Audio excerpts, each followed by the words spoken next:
Assalamualaikum warahmatullahi wabarakatuh. Selamat malam. Saya Reni Fariza dari Himpunan Mahasiswa Teknik Geologi Mahakam FST UMKT. Pada video kali ini saya akan menjelaskan langkah-langkah melakukan analisis lipatan menggunakan software DIPS. Analisis ini bertujuan untuk mengetahui orientasi sumbu lipatan, bidang sumbu lipatan, serta karakteristik geometri lipatan berdasarkan data struktur yang diperoleh di lapangan. Langkah pertama yang akan kita lakukan adalah membuka software DIPS. Jika sudah membuka software DIPS, kita akan membuat proyek baru yang dimana teman-teman bisa mengklik gambar atau gambar kertas putih yang ada di kiri atas ini. Oke, jika kalian sudah mengklik kertas tersebut, tertampillah seperti ini. Nah, kemudian jika kita ingin menganalisis lipatan menggunakan software DIPS, kita harus mengganti keterangan yang ada di sini. Di sini kan memakai deep direction. Nah, kita harus mengganti menjadi strike right deep. Yang dimana cara menggantinya yaitu kita bisa klik tools yang bernama project setting ini, kita klik. Lalu kita lihat di global orientation format. Di sini kan masih deep direction. Nah, kita klik panah ke bawah, kita klik strike right deep, lalu kita klik OK. Oke, jika kita sudah mengokekannya, maka di sini langsung terganti ya keterangannya jadi strike right atau deep. Kemudian setelah tampilan seperti ini, kita masukkan data SL1 dan SL2-nya atau sayap lipatan 1 dan sayap lipatan 2.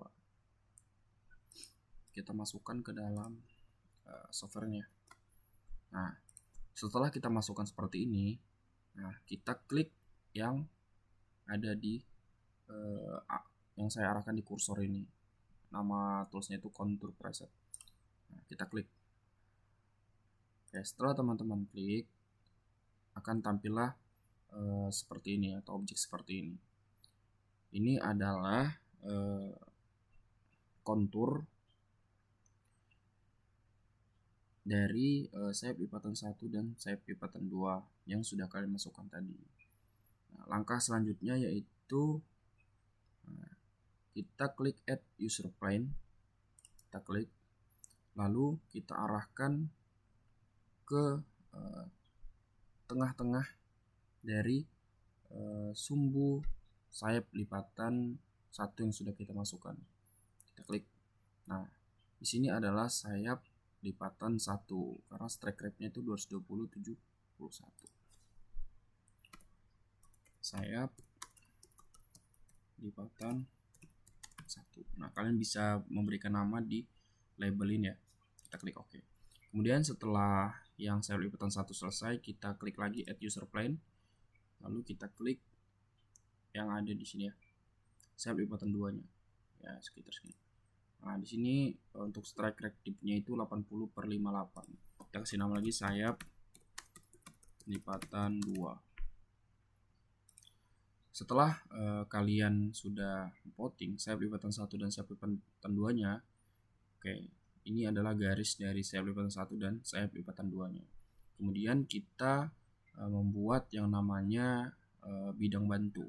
Bagaimana sih cara kita membuat bidang bantu? Ya, sama seperti yang tadi, kita klik add user plane, lalu kita arahkan kursor yang berbentuk plus ini ke perpotongan antara sayap lipatan 1 dan sayap lipatan 2. Nah, ini kita harus pasin ya.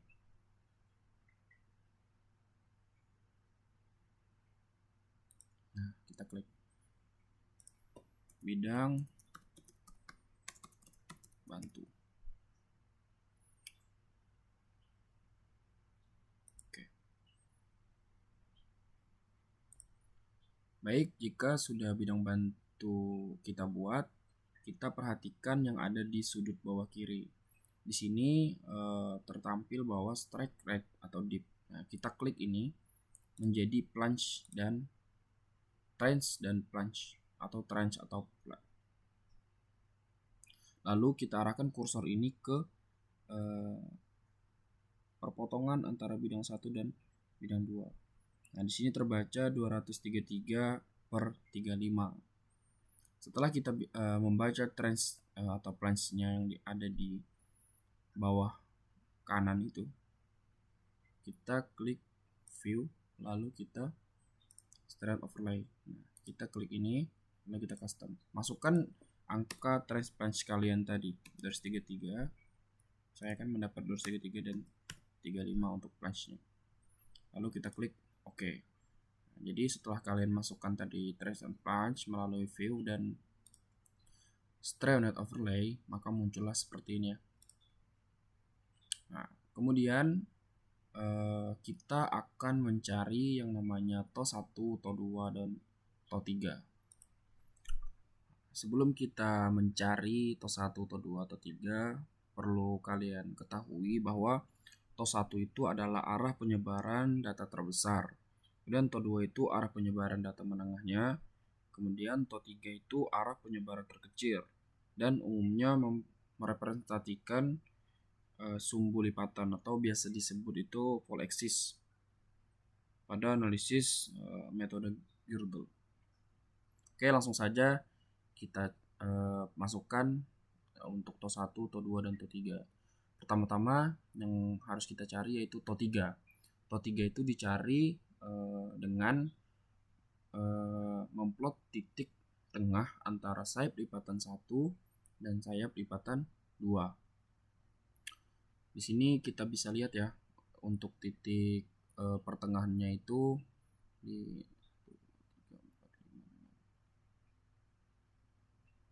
7, 3.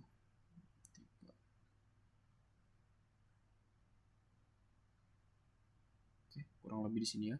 Setelah kalian bisa menentukan di mana garis titik tengahnya, kita klik teks, lalu kita plotting di pertengahan tadi.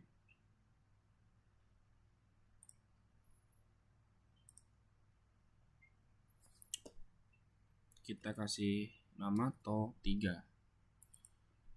Setelah titik TOS3 ketemu, selanjutnya kita mencari TOS2-nya, yang dimana TOS2 itu adalah perpotongan antara garis sayap lipatan 1 dan garis sayap lipatan 2. Kita klik lagi teks, lalu kita klik di perpotongan ini, TOS2. Setelah TOS2 ketemu, selanjutnya yaitu kita mencari TOS1-nya, yang dimana TOS1 itu 90 dari TOS3. Itu bisa kita hitung ya, 1, 2, 3, 4, 5, 6, 7, 8, 9. Kayak di sini ya. Untuk TOS1-nya itu berada di sini. Kita kasih nama TOS1. Oke, baik. Jadi pada hasil analisis DIPS ini ditampilkan nilai TOS1, TOS2, dan TOS3. Ketiga nilai ini merupakan sumber utama hasil analisis statistik orientasi data. Jadi ini bisa dilihat ya, TOS1, TOS2, dan TOS3-nya. Oke, baik. Jika TOS1, TOS2, dan TOS3 sudah ketemu, maka selanjutnya kita akan mencari Higgs surface. Gimana sih cara mencarinya? Yaitu kita klik add user plane. Higgs surface itu adalah garis yang dimana melewati titik TOS3 dan titik TOS2. Nah, ini adalah titik TOS3 kita tadi. Nah, kita harus ngepasin searah dengan TOS3 dan TOS2.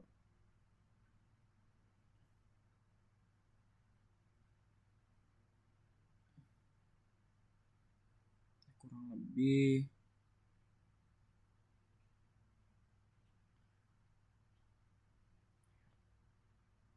harus pas ya, jangan sampai tidak sesuai dengan titik yang kalian sudah tentuin tadi.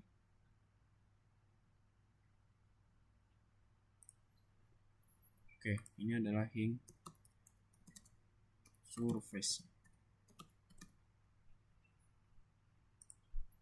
Oke, di sini teman-teman juga bisa mengganti warnanya ya.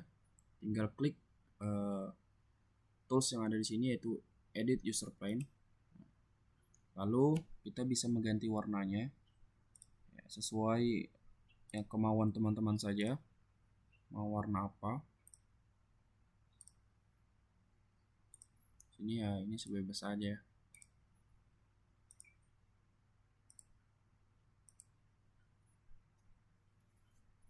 Oke, jadi seperti inilah. Di sini ada sayap lipatan 1, sayap lipatan 2, bidang bantu, kemudian ada to 1, to 2 dan to 3, dan ada garis hing surface. Untuk selanjutnya yaitu kita akan mencari hing line, yang dimana untuk mencari hing line itu seperti ini ya.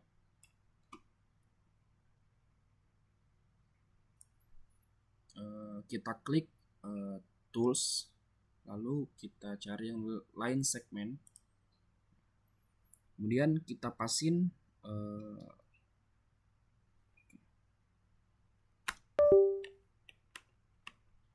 sorry, mouse-nya agak error. Oke, kita pasin di tanda plus ini, lalu kita tarik garis menuju keluar sampai pas di pinggir bulatan ini. Usahakan garis hing line ini pas pada perpotongan antara bidang sayap lipatan 1 dan sayap lipatan 2. Kurang lebih seperti inilah ya. Lalu kita klik. Lalu setelah itu kita kasih nama di sini hing line.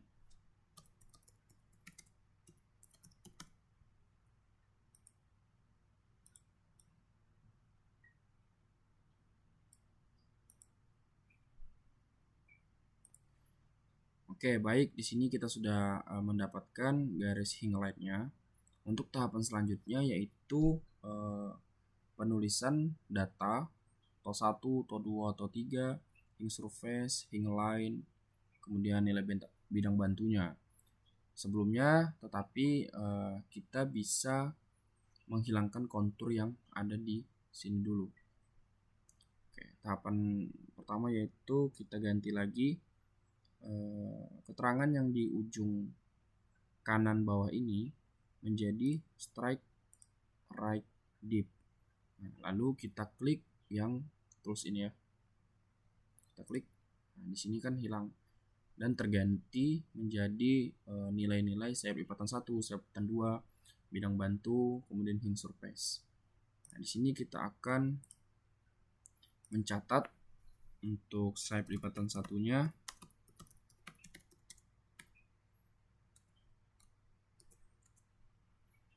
220 71.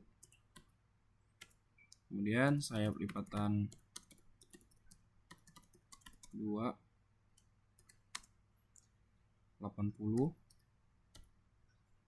58. Kemudian ada hing surface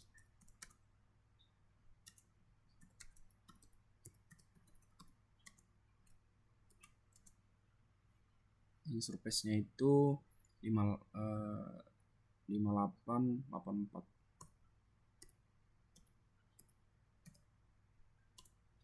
dan hing line.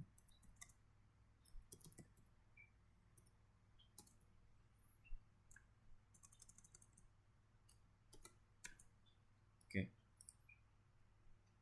Untuk pembacaan hing line, kita balikkan keterangan yang ada di bawah ini menjadi trend plunge. Nah, lalu kita bisa mengetahui hing line-nya yaitu dengan arahkan kursornya ke perpotongan garisnya. Nah, di situ terdapat nilai 233.35. Jadi kita bisa baca di sini 233. Karena hing line ini tergaris, jadi plunge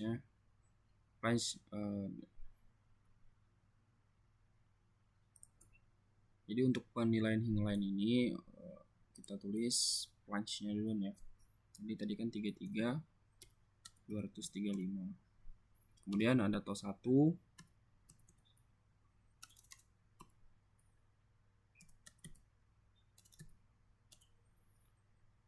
TO 2, TO 3. Untuk penulisan TO 1, TO 2, TO 3 itu sama seperti penulisan dari Hinge Line, yaitu plunge-nya dulu.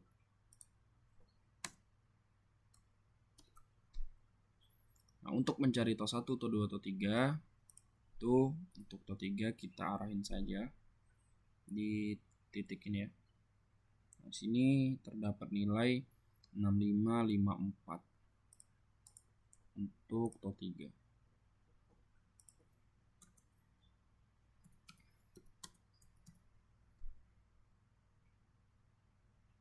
Kemudian TO 2-nya itu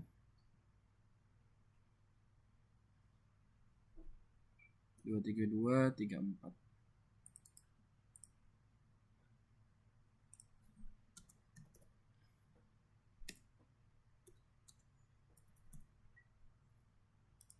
Dan untuk TO 1-nya kita bisa arahin sini. Terdapat 32805. 32805.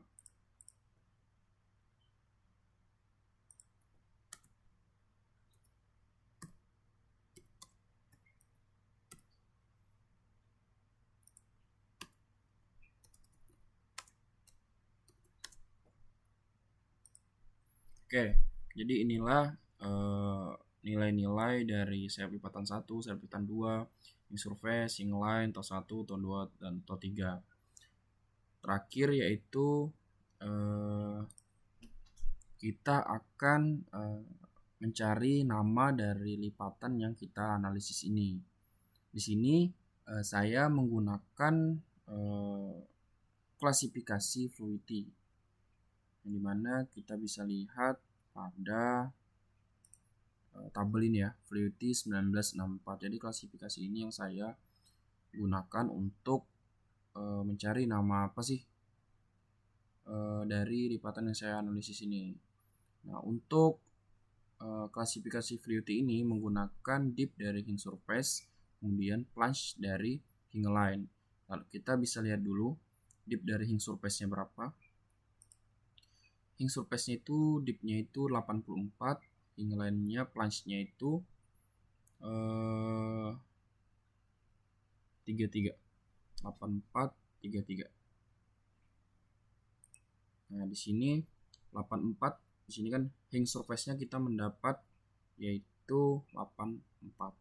Di sini berarti yang di 80 derajat sampai 89 derajat ini upright. Nah, untuk Hinge surface-nya kita mendapat upright fault. Lalu untuk plunge dari Hinge Line-nya itu kita mendapat 33. Sorry, saya lupa tadi. Dan 33 itu masuknya ke moderately plunging fault. Jadi bisa kita tentukan nama dari lipatan yang saya analisis ini adalah upright steeply plunging fault. Bisa kita catat dahulu ya. Upright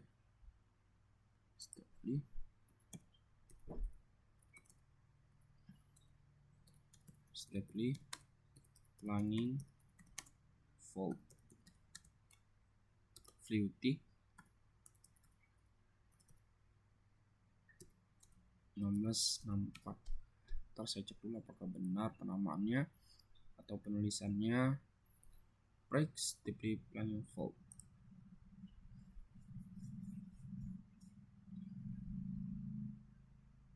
Oke, baik, benar ya, sudah ya.